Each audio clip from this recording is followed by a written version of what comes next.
ಬೆಂಗಳೂರು ಗ್ರಾಮಾಂತರ ಜಿಲ್ಲೆಯ ದೇವನಹಳ್ಳಿ ಹೊರವಲಯದ ಡಾಬಾ ಗೇಟ್ ಬಳಿ ಹಾದು ಹೋಗಿರುವ ರೈಲ್ವೆ ಟ್ರ್ಯಾಕ್ ಪಕ್ಕದಲ್ಲೇ ಪ್ರಥಮ ಪಿಯುಸಿ ವಿದ್ಯಾರ್ಥಿನಿಯೊಬ್ಬಳ ಮೃತದೇಹ ಶವವಾಗಿ ಪತ್ತೆಯಾಗಿರುವ ಆಘಾತಕಾರಿ ಘಟನೆ ನಡೆದಿದೆ.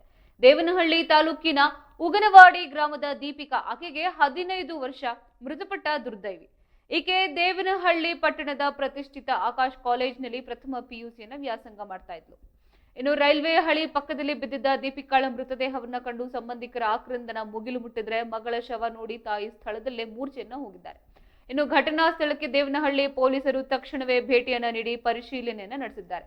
ಮೃತದೇಹವನ್ನ ಮುಂದಿನ ಪ್ರಕ್ರಿಯೆಗಾಗಿ ರವಾನಿಸಿದ್ದಾರೆ. ಇದೊಂದು ಆತ್ಮಹತ್ಯೆಯೋ ಅಥವಾ ಇದರ ಹಿಂದೆ ಬೇರೆ ಏನಾದರೂ ಕಾರಣವಿದೆಯೇ ಎಂಬುದು ಪೊಲೀಸರ ತನಿಖೆಯಿಂದಷ್ಟೇ ಸತ್ಯಾಸತ್ಯ ಹೊರಬರಬೇಕಿದೆ. ಇನ್ನು ದೇವನಹಳ್ಳಿ ಪೊಲೀಸ್ ಠಾಣಾ ವ್ಯಾಪ್ತಿಯಲ್ಲಿ ಘಟನೆ ಸಂಭವಿಸಿದೆ.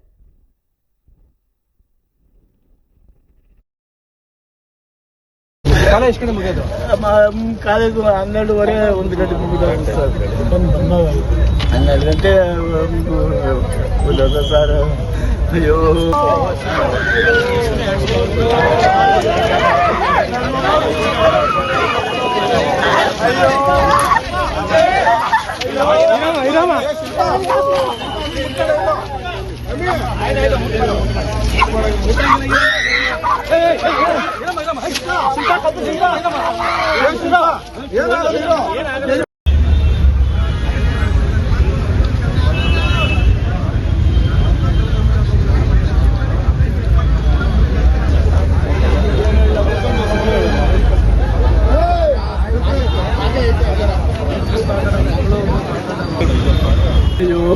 ರಾಮ